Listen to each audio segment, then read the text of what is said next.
Hi guys, कैसे हो आप लोग। पिछले सेशन में हमने देखा कि 1980 से लेके 1991 में ऐसी कौन सी बातें हुई जिसके वजह से इकोनॉमिक रिफॉर्म्स लाना जरूरी था, और नरसिम्हा राव जी की गवर्नमेंट ने मनमोहन सिंह के साथ मिलके हमने देखा कि 1991 में इकोनॉमिक रिफॉर्म्स को लाया गया। वो कौन से इकोनॉमिक रिफॉर्म्स थे? सबसे पहले जो रिफॉर्म्स लाए गए वो थे in fiscal reforms. Second reforms लाए गए monetary and financial reforms. Third, it was in reforms in capital market. Fourth, the reforms were in industrial policy. The new industrial policy was brought into picture. And lastly there was also reforms in trade policy.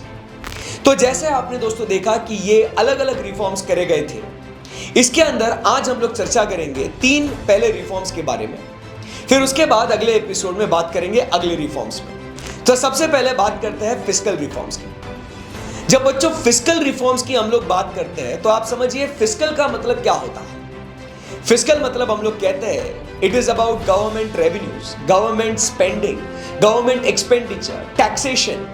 ये सब जो government decisions लेता है इसको अपन कहते हैं fiscal measures, और इनमें बहुत सारे रिफॉर्म्स लाए गए। देखिए उस समय पे हम सब जानते हैं कि अपना जो सिचुएशन थी वो काफी खराब थी, तो अनस्टेबिलिटी बहुत ज्यादा थी। तो हमारा फोकस ये था कि फिस्कल रिफॉर्म से हम अपने देश में एक स्टेबिलिटी लेके आए, राइट। तो इस स्टेबिलिटी को अचीव करने के लिए सबसे पहला इंपॉर्टेंट जो स्टेप सरकार ने लिया वो ये था कि हमें फिस्कल डेफिसिट को रिड्यूस करना है। अब दोस्तों फिस्कल डेफिसिट को रिड्यूस करना है, दोनों इन टर्मिनोलॉजीज को पहले समझ के लेते हैं। फिस्कल जैसे मैंने अभी आपसे कहा, गवर्नमेंट स्पेंडिंग, गवर्नमेंट रेवेन्यू, इसके बारे में बात होती है। गवर्नमेंट टैक्सेशन पॉलिसीज, ये यहां पे कवर होता है। बट डेफिसिट का मतलब क्या होता है? तो डेफिसिट का मतलब होता है शॉर्टफॉल। मतलब जो हमें रेवेन्यूज हम लोग अर्न कर रहे हैं वर्सेस जो हम लोग स्पेंडिंग कर रहे हैं, हमारा स्पेंडिंग बहुत ज्यादा है एज कंपेयर टू हम जितना पैसा कमा रहे हैं। तो इसे हम लोग कहते हैं क्या? Fiscal deficit. अपने बोरोइंग्स, राइट, अपना स्पेंडिंग ये बहुत ज्यादा है, बट अपना जो रेवेन्यू, जो अर्निंग्स है टैक्स या नॉन टैक्स के माध्यम से, वो बहुत कम है। इसको कहते हैं डेफिसिट, और इस वजह से प्रॉब्लम शुरू हो गई थी। तो अब अपन जो एम कर रहे हैं स्टेबिलिटी लाने के लिए is to reduce the fiscal deficit. और ये फिस्कल डेफिसिट जब हम लोग रिड्यूस कर लेंगे तो जाहिर सी बात है हम लोग कुछ अच्छा अचीव करेंगे। तो ये फिस्कल डेफिसिट रिड्यूस करने के लिए क्या फिस्कल रिफॉर्म्स आए, let's have a look. Number 1, हम लोगों ने एक स्टेबल और ट्रांसपेरेंट टैक्स स्ट्रक्चर हम लोग लेके आए। सर ये स्टेबल और ट्रांसपेरेंट टैक्स स्ट्रक्चर का मतलब क्या होता है? देखो टैक्स स्ट्रक्चर जो है हम लोगों ने क्या कर दिया, एकदम सिंप्लीफाइड कर दिया, जिसके अंदर आप लोगों को क्या टैक्स रेट्स लगेंगे, क्या एग्जेम्पशंस आपको मिलेंगे, क्या डिडक्शंस आप क्लेम कर सकते हो, इस सब के बारे में एक सिंपल क्लैरिटी लोगों को दे दी गई। तो टैक्स स्ट्रक्चर जो है ये क्या हो गया, काफी सिंप्लीफाइड और स्टेबल कर दिया गया। इससे सेकेंड चीज जो हम लोग एम करना चाहते थे is better tax compliance.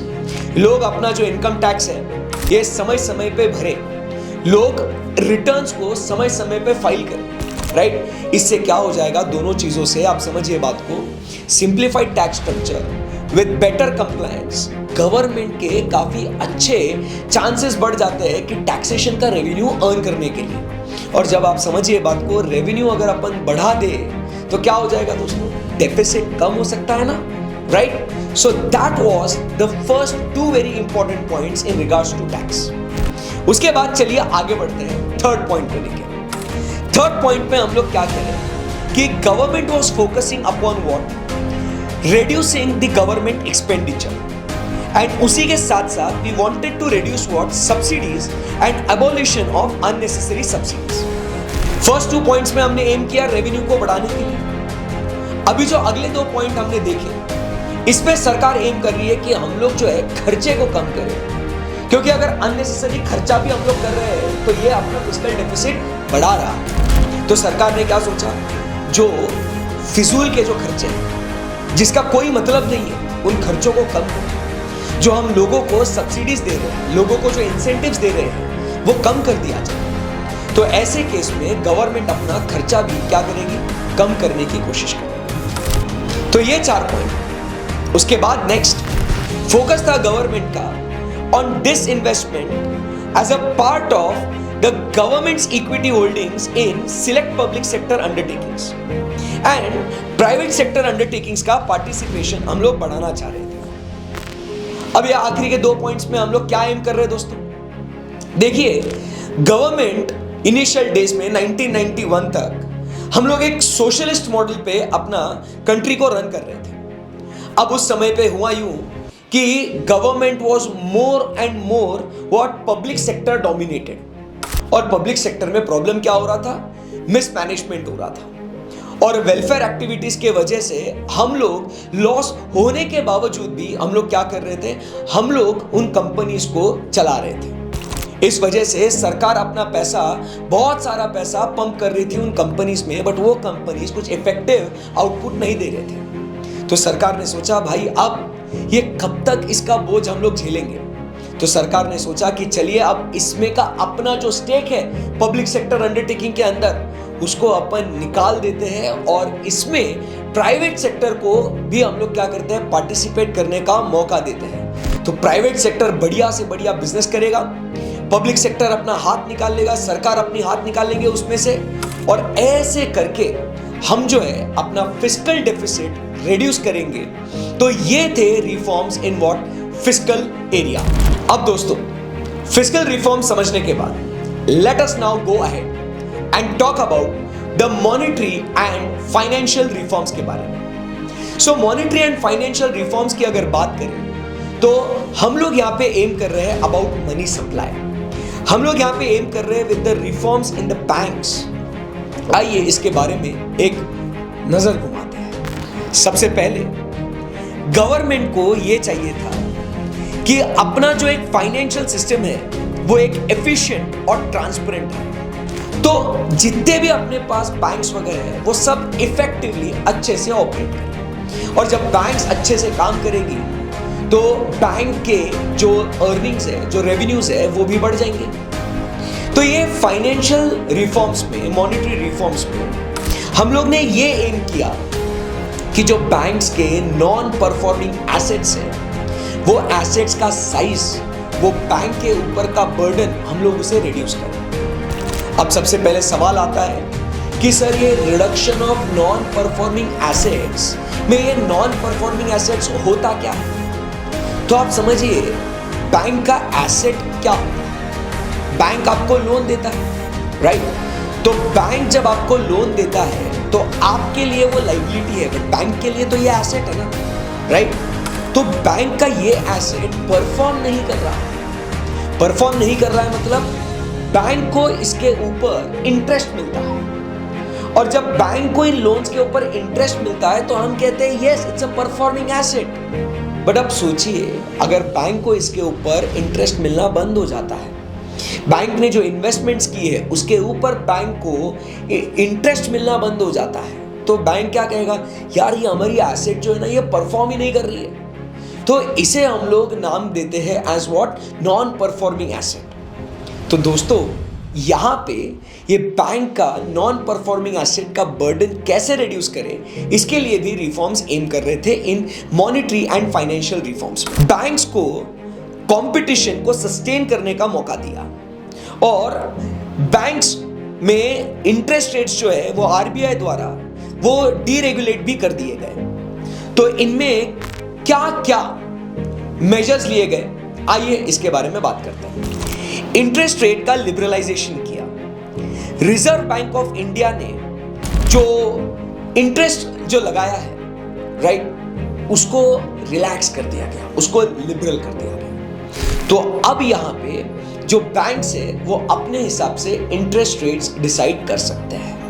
That is liberalisation. Number 2, private sector banks को अब यहां पे बैंक्स चलाने का परमिशन दे दिया गया, जिससे कि वो अच्छा खासा कॉम्पीट कर सकते हैं with what, the foreign banks, the public sector banks, and private sector banks आपस में कॉम्पीट करें और ये कंपटीशन को फैसिलिटेट करने के लिए इनके ऊपर जो भी एडमिनिस्ट्रेटिव कॉन्स्ट्रेंट्स थे वो एडमिनिस्ट्रेटिव कॉन्स्ट्रेंट्स भी क्या कर दिए गए, हटा दिए गए। एडमिनिस्ट्रेटिव कॉन्स्टेंट्स मतलब लाइसेंस लीजिए, आरबीआई का परमिशन लीजिए, बहुत सारे कंप्लायंस कीजिए, तो ये सब जो है ये हटा दिए और अब private sector banks, public sector banks, foreign banks ये सब आपस में क्या कर सकते हैं, कॉम्पीट कर सकते हैं। Third, there was reduction in reserve requirements, namely statutory liquidity ratio and cash reserve ratio in line with the Narasimham committee report 1991।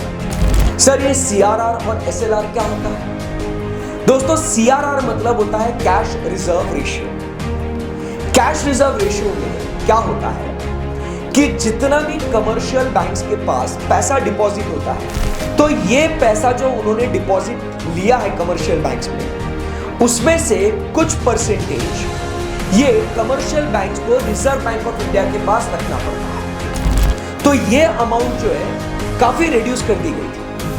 आज के तारीख में ये जो सीआरआर का रेट है it is 4%। Sir statutory liquidity ratio मतलब क्या होता है, एसएलआर मतलब क्या होता है? तो एसएलआर का मतलब दोस्तों ये होता है कि बैंक्स ने, कमर्शियल बैंक्स ने जो डिपॉजिट एक्सेप्ट करे हैं उन डिपॉजिट्स में से कुछ परसेंटेज उन्होंने लिक्विड फॉर्म में अपने पास रखा। लिक्विड फॉर्म मतलब क्या sir? Which can be easily converted into what, cash. For example उन्होंने वो पैसा gold, silver, government securities, bonds इसमें रखना है तो तुरंत उसको हम लोग क्या कर सकते हैं, कैश में कन्वर्ट कर सकते हैं without any loss of value. तो ये एसएलआर की रिक्वायरमेंट भी रिजर्व बैंक ऑफ इंडिया ने कम कर दी थी। आज के तारीख में वो 18% यहां पे एसएलआर का परसेंटेज अपने को देखने को मिलता है। सो ये सीआरआर और एसएलआर की रिक्वायरमेंट्स जो है उसके रेट्स काफी कम कर दिए गए।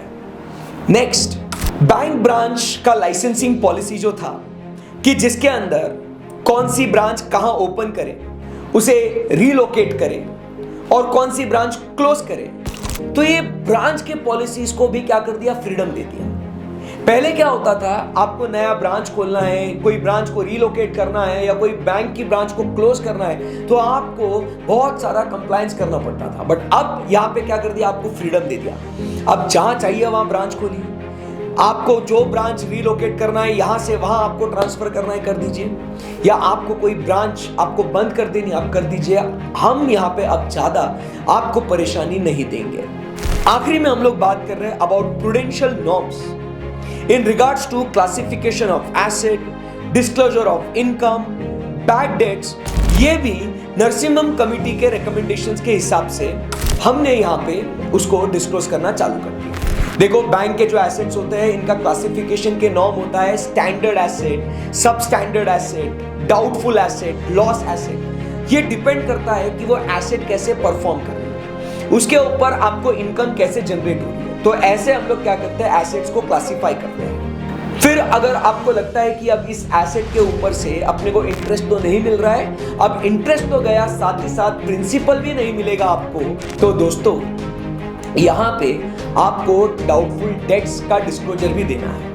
तो ये सब सर डिस्क्लोजर्स क्यों देने हैं अपने को, ताकि जो फाइनेंशियल स्टेटमेंट्स है वो करेक्ट पिक्चर आपको दिखा सके, वो फेयर पिक्चर आपको दिखा सके, ताकि पब्लिक का बैंकिंग के ऊपर विश्वास आए। सो ये दोस्तों कुछ मेजर्स थे जो हमें मॉनेटरी एंड फाइनेंशियल सेक्टर में अपने को देखने को मिलता है। अब आगे बात करेंगे दोस्तों reforms in capital markets. So capital markets में रिफॉर्म्स के लिए SEBI was established, securities exchange board of India, जो जितने भी कंपनीज लिस्टेड है उनको रेगुलेट करेगी। बराबर से पैसा, रिसोर्सेस वो पब्लिक से कंपनीज तक जा रहा है ना, और उसका एफिशिएंट यूसेज हो रहा है और एलोकेशन हो रहा है ना, इसके लिए सेबी की स्थापना करी गई। दोस्तों SEBI was set up in the year 1988 but was given statutory recognition in 1992। तो ये दोस्तों हम लोग रिफॉर्म्स देखने को मिलते हैं in what capital markets, right. अगले वीडियो में हम लोग बातचीत करेंगे about the new industrial policy. We will talk about the trade policy. तो ये दो रिफॉर्म्स हम लोग अगले वीडियो में एट लेंथ बात करेंगे, राइट। सो आशा करता हूं कि ये जो स्टैटिस्टिकल डेटा और फैक्ट्स जो आपको सुनने और समझ में आए, या आपको दिमाग में रजिस्टर हो गया होगा, राइट। अगले दो रिफॉर्म्स के लिए मिलते हैं अगले वीडियो में। वीडियो कैसा लगा जरूर कमेंट बॉक्स में बताइएगा। Thank you.